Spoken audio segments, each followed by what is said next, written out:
Heroin. We have all heard the word, or maybe more commonly, the opioid epidemic. But what exactly are these words? Heroin is one of the most addicting drugs out there, and with it being so easily obtainable, 1 in 4 people who are exposed to the drug for the first time become addicted. Many addictions actually begin with prescription drugs, such as Oxycontin and Vicodin, that have similar effects to heroin. But once this prescription runs out, addicts turn to more easily accessible drugs. But although this is a leading link to addictions, only about 4% of prescription users turn, suggesting that opioid use is only one factor. Today, I am joined by Hunter Farmer, as well as his clinical director, Michelle Hines, to discuss the way that this outbreak of popularity of narcotics has affected our home, Pittsburgh, and answer some questions we all have on the effects of the body and what exactly happens during treatment. Mr. Farmer works in a rehabilitation center in Bridgeville and is here to inform us on all the connections to addiction. My name is Jaden Tabor, and welcome to another episode of The Edge. Thank you guys for coming today. So first thing I'd like to touch upon is how you guys got involved, both of you, in this kind of line of work and industry.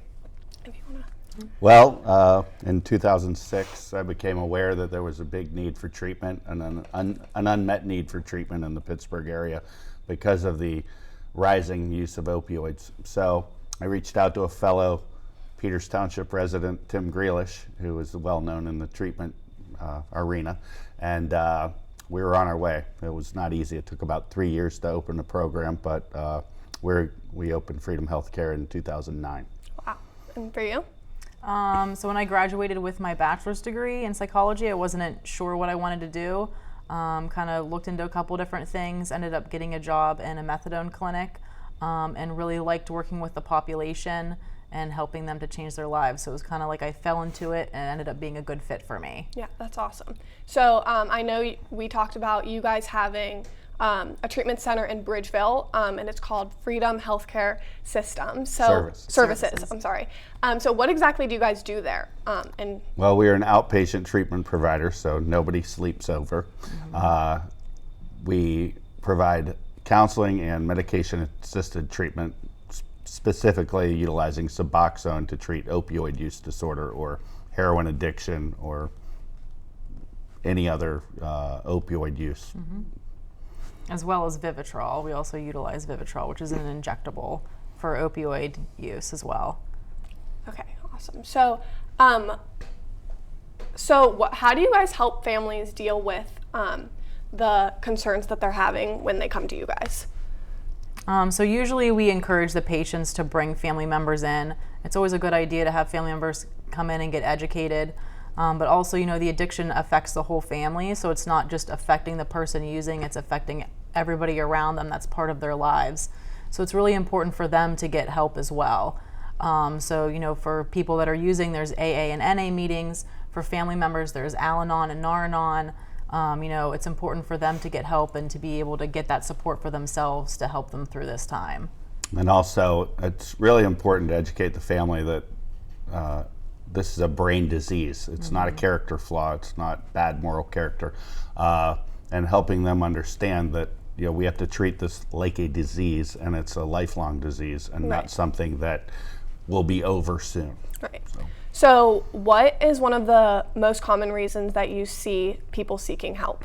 Like, what is the breaking point for people to come to you guys? I think it's usually just they're ready to stop. They're tired of the lifestyle. I mean, it's exhausting figuring out every morning where you're going to get stuff, being sick all the time. And usually they're calling us because they're just tired and they don't want to live like this anymore. So they're ready for that change. Our patients come to us voluntarily. They're calling us to come in and get help.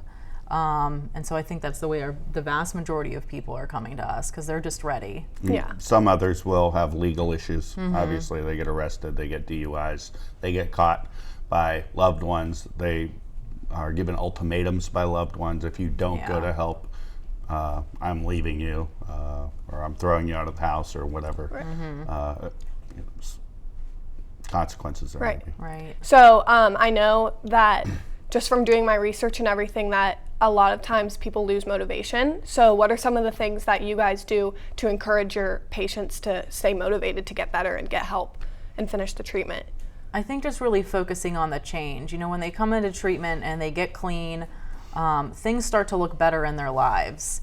So really focusing on the positive. Some people are in situations where they're losing their children, and getting clean helps them start to get their kids back. They start to mend relationships with family and friends, and they have these positive people in their life again. So really focusing on the positive changes that they're making, and moving forward with that. Right. So if you guys want to touch upon a common treatment plan that you guys have when patients come to you. So usually whenever people come to us, our primary focus when they come in the door is just that we're getting them clean, so that they're not using any more illicit drugs, and that's the first step. So sometimes, that takes, and depending on who that person is and what their situation is, some people are going to get clean quicker than others. So that's our primary focus. And then we really focus on what they want to work on. So sometimes, initially it's getting a job, or, working on the family relationships that I talked about. So we really individualize it on what's going to be a good fit for them, and, what they would like to work on. Right. So one of the other things that I wanted to talk about was how the opioid epidemic is affecting Washington, Allegheny, and Pittsburgh as a whole, and what are some of the effects that it's having on our city? Well, there are many different effects. There are wide-scale effects such as crime. It's a health crisis. It increases the occurrence of Hep C and HIV through intravenous drug use. People are breaking into cars to steal change and other items they can get just to support their daily habits. So this is happening on a daily basis. Then you have the effect on families and loved ones. And, I know a story about a kid that went to school here who stole his sister's iPod on Christmas Day to go sell it so he could feed his drug addiction. Right. So, it affects people, at all levels. Yeah. And it's a crisis everywhere. Right. So how is the opioid epidemic getting worse? So I think that it's probably getting worse because fentanyl is more prevalent. So fentanyl is a much stronger opioid. So that's why a couple years ago we started seeing the increase in people overdosing, because it takes a lot less of fentanyl than heroin or Oxycontin or Vicodin to overdose on it. So that's why we saw a spike in the overdoses, and drug dealers are doing things like buying pill presses and taking fentanyl and pressing it into pill form and selling it, not as fentanyl, but just as an opioid pill, or maybe they're marketing it for Oxycontin. So, it makes it much more dangerous because people don't know what they're taking. And sometimes fentanyl is also laced in bags of heroin. So we have patients come in all the time that it's their first appointment. We do a urine screen on them. They're positive for fentanyl. They didn't even know they ingested fentanyl. So it's becoming much more dangerous in that way. Right. So go ahead, I'm sorry. Well, additionally, the use of Narcan, which has been a wonderful reversal drug that has saved countless lives. People who are overdosing, and emergency responders use Narcan to reverse the overdose. We're also putting Narcan into the hands of users and users' immediate family and other people that they hang out with. But we've had police officers say because people have Narcan, they can reverse the overdose themselves, and so law enforcement doesn't get involved. So there's a whole faction of people that are using that law enforcement isn't aware of. Right. So on the Narcan note, are there other ways that the opioid epidemic is actually getting better? I think we see signs that it's getting better. I think more and more people are aware of just how bad it is and what an opioid is. I mean, even 3 or 4 years ago, they didn't realize that something they could get at their local pharmacy was the same as heroin. Like you said at the opening, Vicodin, Percocet, those are very similar to heroin and just as dangerous. But I think people think that because they know the doctor that prescribed this to a parent for a toothache, they think it's safe, and it's not. And I think also there's a lot more options for treatment now. Right. There's a lot more treatment centers out there, and there's a lot more places that people can go, both inpatient and outpatient, to get the help that they need. So I think that that's definitely a way that things have improved and more people are able to get clean. And I think it's important to recognize it's being destigmatized. When we opened, it was very difficult for us to even get open because of NIMBY not in my backyard. People wanted a treatment center, but not in their community. Right. And people were afraid to seek treatment because they didn't want to go to rehab. Now, I think it's more commonly accepted that it's okay to go to treatment. Yeah. And the stigma is being lifted, which is making people more willing to go to treatment. Right. So I know you talked about fentanyl, and I wanted to talk about how the opioid epidemic is actually evolving and just changing altogether, and how it's getting worse from 10 years ago to now. I'll start. I think a lot of people think that heroin is coming in from Mexico and coming in from China, from Afghanistan, when in fact most heroin and fentanyl now is coming in through the mail from China. The people and the dealers, the distribution networks are getting smarter and smarter, and there's always going to be a demand for it, and they're gonna figure out how to outsmart law enforcement. So I think that's one of the biggest things that, especially the Chinese fentanyl coming in. Yeah, it just makes everything more dangerous, not just for the people that are using, but for family members, for law enforcement. Because the fentanyl and the carfentanil now is coming in, which is even more potent than fentanyl. And you have police officers that are going into homes and if you come in contact with it, you have the potential to overdose. So it's just much more dangerous. How is fentanyl different than heroin on the effects of the body? It's just stronger. It's stronger. It works quicker. I've drawn an analogy, like if a heroin addict thinks he's taking heroin and he takes fentanyl, it will be the equivalent of somebody thinking they're drinking a beer and drinking a case of beer all at once, and they don't know it's coming. So their body's not ready for it, and that's what's causing the overdoses and the more deaths. Right. So how do they, if they don't overdose, how do they end up figuring out that they ended up ingesting fentanyl? They usually don't. I think that's the scary part. They don't know that. So they think they're buying just heroin from, their regular dealer, and, that dealer has decided to start lacing it with fentanyl. And many times they don't know like that. Like I said, we have people that come in for treatment and they are under the impression that they are just using heroin, and we do a drug test on them and they're positive for fentanyl, and they had no idea that they ingested fentanyl. Right. So we're going to take a short break. Thank you so much for watching our first half of the show. We are going to take a short break, but when we return, we will continue to discuss the signs of heroin use and what we can do to help someone we might suspect is using.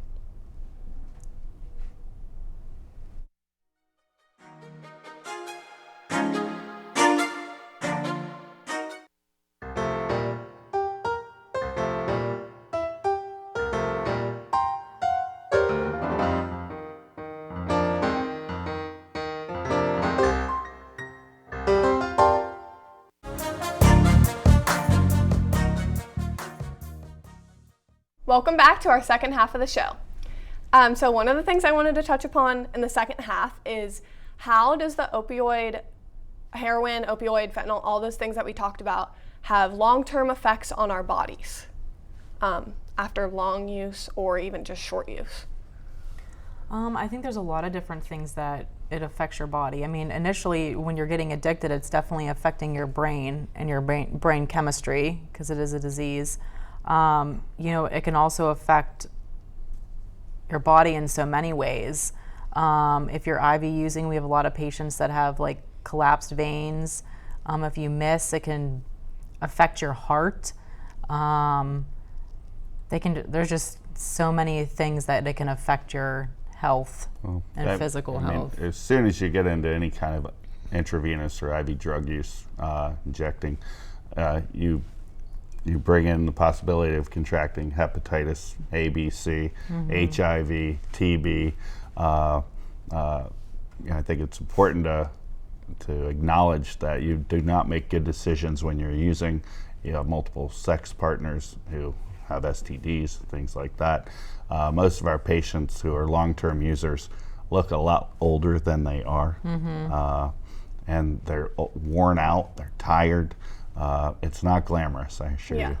Yeah. I know that when the opioid epidemic first began, HIV was a big link to one of the side effects of using.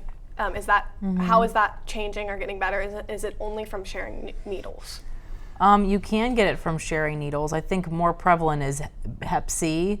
So there's more people that are getting Hep C from sharing needles.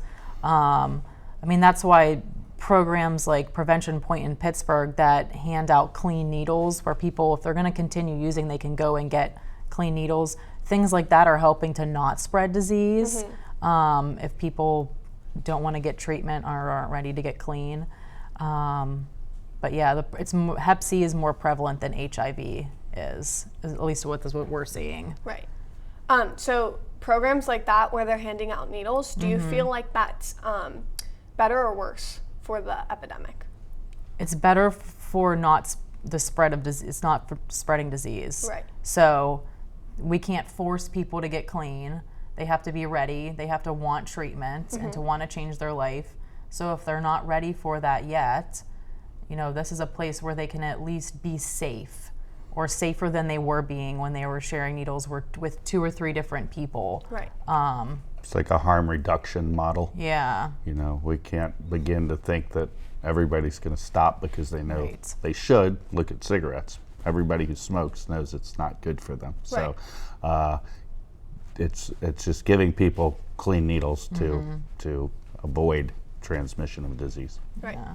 So when people come to the Bridgeville Treatment Center, what kind of condition are they in with the things that have been affecting them on their body?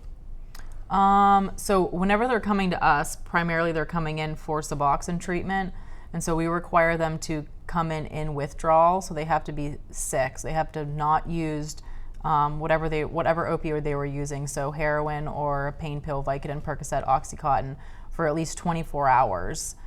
Because they have to be in withdrawal for us to prescribe them medication. So they're sick when they come to us. Yeah. They don't feel well. Withdrawal symptoms mimic a flu, only you would multiply your symptoms of a flu times like 100. Right. So they're not feeling well. They're pretty sick. Like Hunter said, a lot of them look older than they really are, just because using drugs is taxing on your body, and so you are appearing older and you're aging quicker. So other things would be, some people don't take care of their dental hygiene. So we have patients that have their teeth are rotting, some have fallen out. And that's not a side effect of heroin. That's just because they are getting high and they're not taking care of themselves. Yeah. They're not showering and brushing their teeth and doing things that we normally do on a daily basis.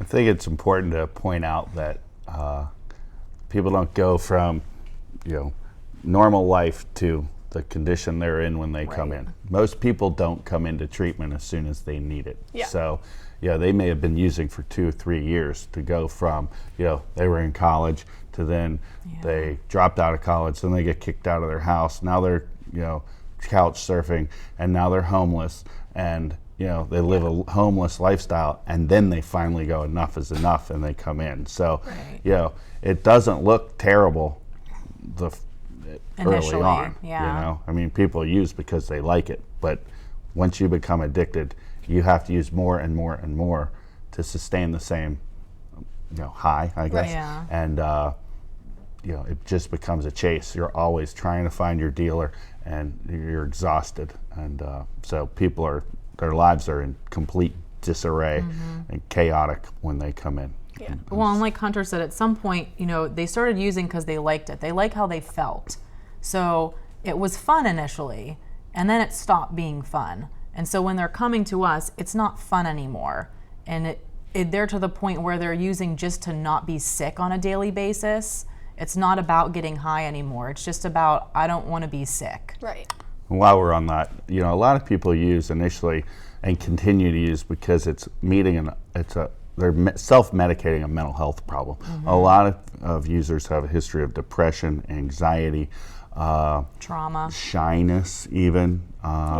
Dr. Capretta, who recently passed away and was the medical director of Gateway, he said, a kid took a pill at a high school dance, and he was always shy and a wallflower, and all of a sudden he was comfortable talking to girls, and so he started taking more of them, and there's a lot of things that occur that lead down this path, and right. So I know you touched upon withdrawal, but is detox the same thing as withdrawal, or are they different? So detox is something that you go somewhere to do. Okay. So withdrawal is whenever the drug starts to wear off and you Okay. start to get sick. Right. And like I said, it's like mimicking flu symptoms. So you have a fever, vomiting, diarrhea, cold sweats. A lot of people have like muscle twitches, runny nose. So it really mimics that. So detox is when you go into a facility like Gateway, Greenbrier, White Deer Run, and you stay there for 5 to 7 days, and they give you some comfort medications to help you get off of the drug. That's what detox is. and some people detox in jail, which is no Yes. fun at all. Right. Because they don't give you anything. Right. That's just basically curled up in the fetal position in the corner, sweating it out. And it's, the expression is, it won't kill you, but you wish it did. Yeah. So how long does it take for the drugs to completely bypass the body? It depends how much you were using and how often. Right. So typically, whenever someone goes in for a detox, they're there 5 to 7 days at least. And all the same, or do the symptoms progressively get better? They progressively get better as the drug leaves your body. Right. But yeah, It's still miserable. yes, it is. So one of the other things I wanted to talk about is how can someone like me, who I don't work around people like that, how can I tell if somebody is using? So a real easy physical thing is whenever somebody's using an opioid, their eyes are, we call it pinned. So that means their pupils are very, very small, like the size of a pin. So that's an easy way to tell just by looking at somebody's eyes if they're using an opioid or not. But the rest of it is pretty much behavioral. Right.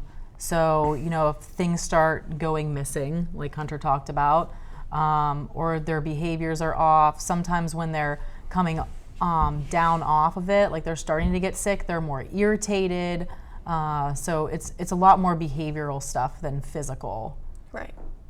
So what are some of the emotional aspects of opioid use that I can look out for, or anyone can look out for in that kind of aspect?